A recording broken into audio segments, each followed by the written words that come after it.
Welcome everybody, my name is Michael or Kubera, and today we are not discussing about library credits. However, I have looked into library and BitChute, and you will be seeing Kubera and my main channel on library and BitChute, and most likely a third cryptocurrency platform. One individual that I do have to give a shout out to is EEV Blab. I just watched his video about the earnings on library, how library works, and how he hooked up his YouTube to it, and the comparisons in CPM. So within this week, we should be testing out our accounts and re-uploading some content on there. BitChute for my main channel for controversial content, and library we will see as well. I've been looking for a platform that was similar to Steemit when it first came out, so we're also going to be looking into Hive. So today's Monday, 11:56 p.m., May 4th. In 4 minutes, in less than 4 minutes, it will be May 5th, and we are 1 week away from the Bitcoin halving. So let's refresh CMC. Market cap of all cryptocurrencies is around $250 billion right now, and it's steady at the $8,900 price levels for Bitcoin. Now, there has been some interesting news about Ripple. It's currently at 21 pennies and 95 of a fraction, so that's going to be in another video, but today we're discussing about the American economy and what is it like in May, because April was a crazy month. We're currently, way past 30 million Americans unemployed. This is from a few days ago. So every single day, it's safe to say that there's 1 million Americans that get unemployed. So let's roll the intro, because today we're discussing about support in Congress grows for monthly stimulus check bills. Almost half of America is now carrying credit card debt and more of it, and we don't know how it will end. Hunger stalks amid the virus. Today's discussion is about America, the economy, and the global crisis that we are currently in, and the role that crypto will play into it. So, roll the intro.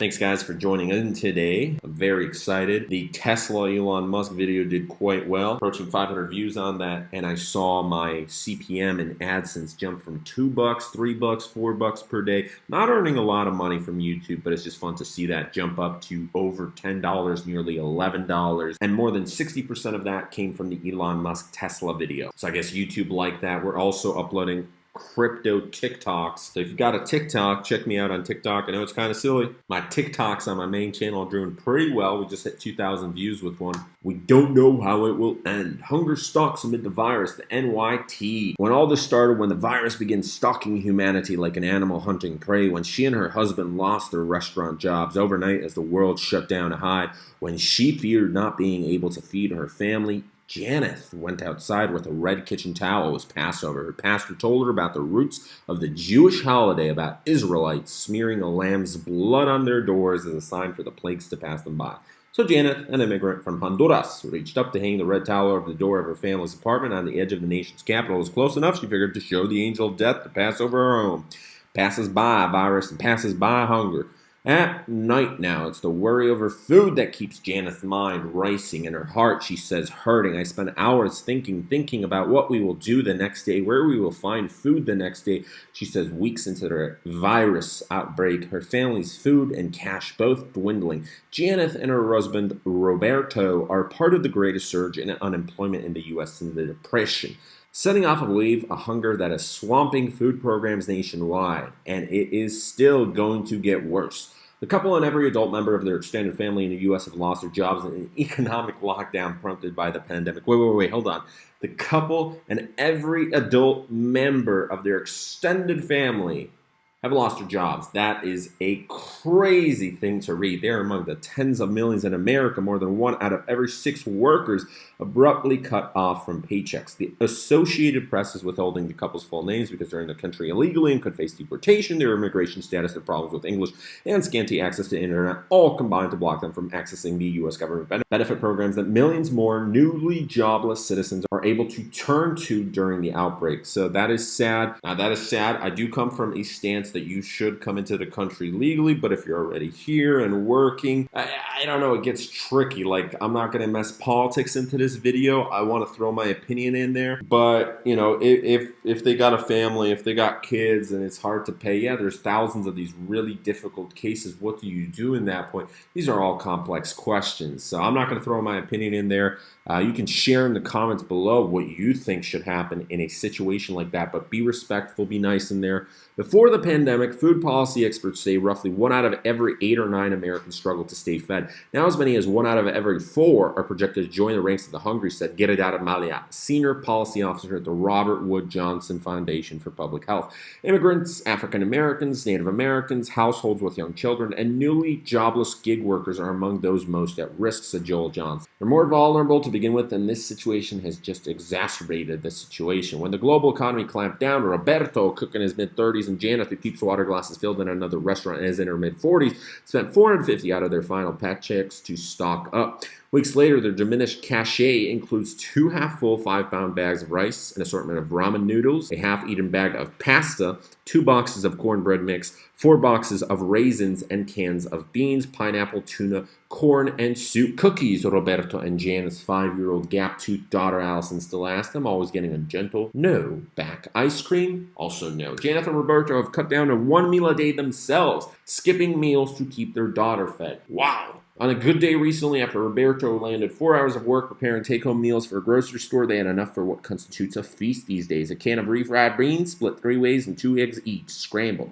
Janet also made tortillas from their last half bag of mesa flour. Janet placed aluminum foil over 2 of the plates she and Roberto would eat later. Tears sprang from her eyes as she watched her daughter wolf down the meal. Where can we get enough food? How can we pay our bills? She asked. Then she repeated something she and her husband emphasized again and again over the course of several days. They are hard-working people. We have never had to ask for help before, she said. Janet and Roberto also have 3 adult children, and as the oldest of 3 sisters here, she and Roberto are trying to keep a half-dozen households in the U.S. and Honduras fed. By day, they race in their second-hand pickup truck from food pantries and churches to relatives' houses. They chase tips about food giveaways or temporary job. Now, I work myself as a volunteer in a food pantry, and let me tell you right now, I'm sure they're booked all the way up. There's a lot of people in line for that stuff, and I'm glad that exists. Yeah, the food's a little bit old. Yeah, it's not the best, but there's a lot of people hungry right now. There's a lot of people unemployed. It's probably 34 million unemployed realistically right now, maybe 35 million. And before this month is over, we're going to be hitting 40 million plus people, maybe 45 million plus, 50 million at this rate. Who knows? It's crazy. These numbers are just stunning because the lockdown, yeah, it's going to get better a little bit in certain areas, but in other areas, it's going to get a lot worse. So we are just seeing the real numbers come out because it's lagging. The system is glitched up. People aren't able to get to unemployment. There's certain things going on with their bosses, and companies, smaller companies, did these weird tricks and stuff. I mean, they've always been around. It's kind of like when I worked at IKEA. IKEA is a great company. I love IKEA. Nothing bad to say about them. But even them as a corporation, they do this thing called, instead of signing you straight on a contract, they give you 90 days or 120 days as a test trial. And if anything happens at that point, they just kick you out and get in another person. And that's what a lot of companies do. So they got these nice corporate tricks so they can kick someone out. That person doesn't get unemployment. That person doesn't get the benefits. See you, goodbye. So these 2 chase tips about food giveaways or temporary jobs. They share their painstakingly acquired cartons of food with her 2 sisters, who themselves have a total of 5 young children to feed and call their grown children with leads on food lines. And they fight off despair. We don't have help. We don't know how it will end, Janet said. On a recent day, Janet or Roberto's breakfast is coffee and a few crackers. Allison eats cereal, a favorite provided by a food bank. Soon after, Roberto and Allison, who is sporting pink sparkly sneakers, are among the first in line outside a DC food pantry. Ooh,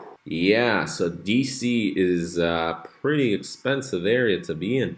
In line with them, a young African-American man, newly unemployed and seeking aid for the first time, and 2 foreign-born nannies with their clients' children in tow. The women now are only intermittently used and paid by their employers and need help feeding their own children at home. Roberto is happy to leave with a bag of bananas, some spaghetti, tomato sauce, and other staples. Another day, Roberto and Allison stay inside the truck while Janet heads out in a cold drizzle to approach a church said to be providing food. She struggles to read the sign in English posted on the door, then calls numbers listed. No one answers. Later, loading their pickup truck to take food to Janet's sisters, Husband and wife dip into the pockets of their jeans to display the cash they have left. $110 total. That's gas money. Without that, living on the outskirts of town, there's no getting to food banks, to one-day cash jobs, to stranded relatives facing eviction and hoping for food. On the drive to Janet's sister in Baltimore, Janet hands Allison a small container of applesauce. The girl savors each taste, dipping in her fingers, licking every last bit. More, she asks, hopefully tilting the container toward her mother. Janet answers regretfully, tenderly, no more. So that was the NY Times. All the links provided in this video will be in the description below, so check that out. Very, very sad story.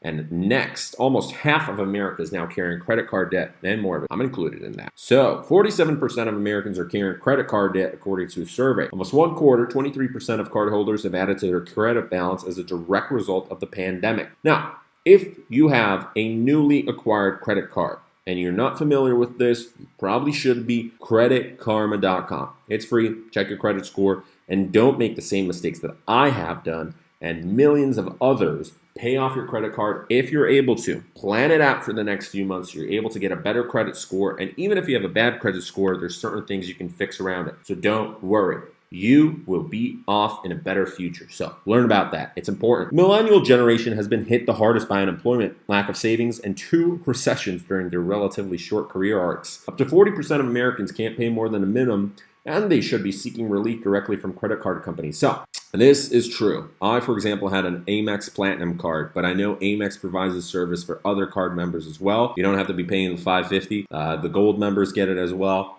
And some other cards, I'm not sure, maybe it's all of them. I know there's other banks that also are working during the pandemic right now, but this was Amex without, any crisis. I called and I said, hey, listen, I got $19,000 in credit card debt. I can't pay it now. There's no way I can pay it now.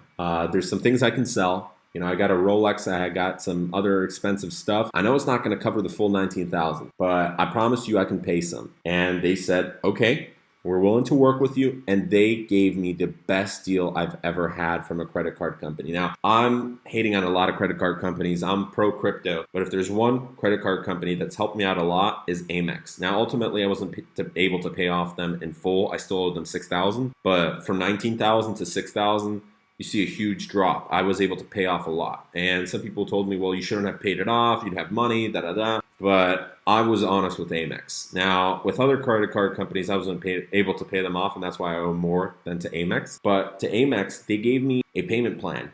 And it was like $300, $400 per month. At first I was okay, but later on, that's more than my rent over here in Poland. And just wasn't able to do it. However, it was like $365 every month. And that was the best plan ever. For like a year, I was paying that off because there was 0% interest. So Amex just wanted their money back, and they didn't even want interest on it. And right now, I know that other banks are able to do this. So you should contact them seriously, because you never know. You could get 0%. You might get lowered interest. Like if you're paying an extra 20%, you're never going to be able to pay it off if you don't have the money right now. You got to seek out like help, and you're wondering, should I pay off my debt? Should I pay off my bills? Or are they going to turn off the electricity? What are you doing? So try and negotiate. I'm not guaranteeing it for every company out there. Also, if you're only banks, look into credit unions. Some credit unions are able to help you a little bit more. Nearly half of U.S. adults, or about 120 million people, currently have a credit card debt, up from 43% reported in early March. So that's an up 4%, according to a new report from cc.com. Sudden spike in credit card debt coincides with states issuing stay-at-home orders that have forced millions of businesses to shutter. Alarmingly, 23% of credit card debtors have added to their credit card debt as a direct result of the current pandemic. Millennial credit card holders have been hit the hardest by the pandemic, with 1 in 3, 34%, going further into credit card debt. An analyst at cc.com said millennials are suffering financial hardship more than the previous generations for 2 reasons. The sudden and unprecedented spike in unemployment has forced 30+ million people to apply for unemployment. This, coupled with millions of younger Americans already living on just enough to get by, so paycheck to paycheck, has forced many to turn to credit cards to afford basic necessities. Unlike the previous recessions, 2008 and the dot-com crash, unemployment happened so suddenly that people were forced to rely on their credit cards. Schwab's 2019 Modern Wealth Report revealed that only 39% of millennials ages 23 to 38 said they have enough saved to support themselves for at least 3 months if something unexpected happens. And that's not a lot in certain cases. In some cases, that's less than $2,000. Furthermore, 36% of respondents told Schwab they don't have enough money set aside for an unexpected expense. So you break your leg and insurance can't pay for that, or your car breaks down, or maybe your partner or some family member gets cancer suddenly and they need help, or whatever, right? You get tinnitus, you need hearing aids like I did. I mean, that was very expensive for me. So my tinnitus cost me thousands and thousands of dollars. I didn't even know what tinnitus was. So, hey, crisis can happen at any moment. And I was so angry that the tinnitus happened later when I didn't have any money than before when I did have money. I had to crowdfund my hearing aids, and I'm so grateful for that. Thank you, YouTube. Thank you to all those people who donated to me, but not everybody is as lucky as I. So it's crazy, right? You never know. You got to have a $1,000 to $5,000 crisis fund. The more you're able to put into there, the best. And then if you have over $5,000 in your crisis fund, then you can invest in crypto and gold and all these other things, stocks. So watch out. It's a very volatile time right now. So stagnant wage growth amid rising cost of living hinders millennials' ability to save. Adjusted for inflation, average hourly wages have barely budged in 50 years. So that's a huge problem right there, especially in the higher cost areas like San Francisco and Washington and whatever. But some major expenses such as housing and college have grown exponentially. Overall, millennials earn nearly 20% less than baby boomers did at the same stage in life. And that's what baby boomers don't understand. A lot of people are like, oh yeah, it was so hard back in the day, da, da, da, da. But it was completely different, right? Inflation, the housing cost, all of that, right? The cost of college is just skyrocketing like crazy. According to a report from a nonpartisan think tank, New America, older millennials, those in their mid to late 30s, have now gone through 2 recessions since entering the job market. Between this and the Great Recession, it's no wonder millennials have had a harder time accumulating assets than Gen Xers and Boomers. So, the virus crisis is causing financial stress for nearly 9 in 10 Americans. The creditcards.com report finds that most common strategy for paying down debt is paying more than a minimum, 60%, balance transfers, 13%, and paying only the minimum, 13%. A combined 13% are not paying anything at all, 9%, or don't have a plan, 4%. Given the scale of the joblessness, the analysts suggest that new solutions should be explored. 2 months ago, I would have told someone to get a transferable balance or a personal loan. Now, CC companies have stopped offering interest-free balance transfers, and banks have pulled personal loans because of risk. Banks are offering breaks on credit card payments. People need to talk to their credit card companies. So like I said earlier, ask for a break, ask to skip a payment. Every bank is offering some sort of assistance. The analyst warns against using unemployment or stimulus checks to pay down debt. You'll want to have cash on hand just in case. Don't use all of it. Instead, ask for lines of credit from your credit card. Under the CARES Act, eligible taxpayers will receive up to $1,200 for individuals and up to $2,400 for couples. Parents will receive up to $500 for each qualifying child. Now, there's further phases of the CARES Act that might go into fruition pretty soon over the next month or two, and people might get an extra $1,000 per month, maybe an extra $500 per month. Maybe they're going to get some tax rebates. Maybe they won't have to pay their rent. So there's more stuff that is down the line, and it's going to help millions and millions of Americans out there. Some states have begun to reopen, and the economy will start to improve gradually. Take inventory of your debt and begin designing a budget or game plan for how you will chip away at that debt.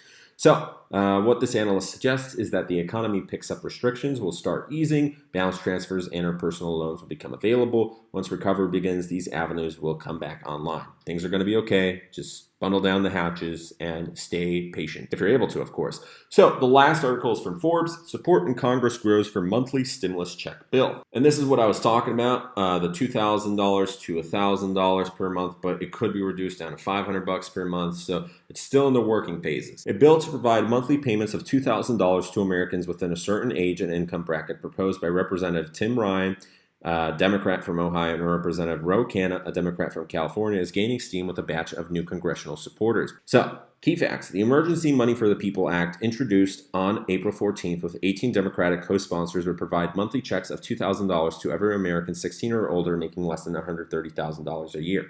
So, I guess that would include me. The bill would give an additional $500 for each child up to 3 children and would last for 6 months with the option to extend it for another 6 months if the crisis persists. Rent is due this week. Utilities are coming up. Americans need to cash this month, next month, and every month after that until this crisis ends.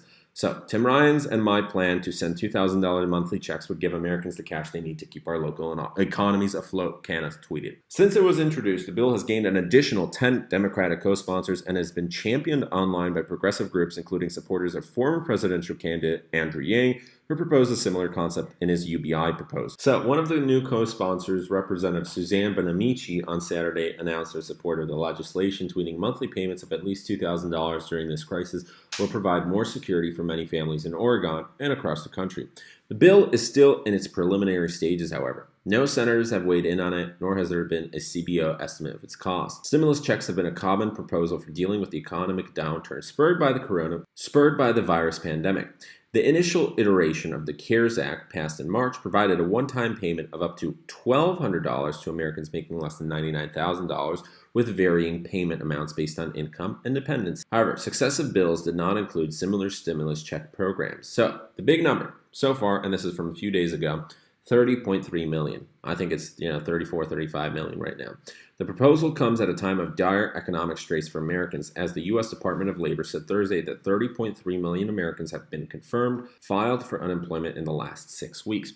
What to look for. Passage of the bill may hinge in large part on garnering Republican co-sponsors in addition to gaining more Democratic ones. I think that is going to be an issue in certain cases, but I think a lot of Republicans are on the same page. Congressional Republicans already expressed their support for some form of direct cash assistance through the passage of the CARES Act. So, there we go.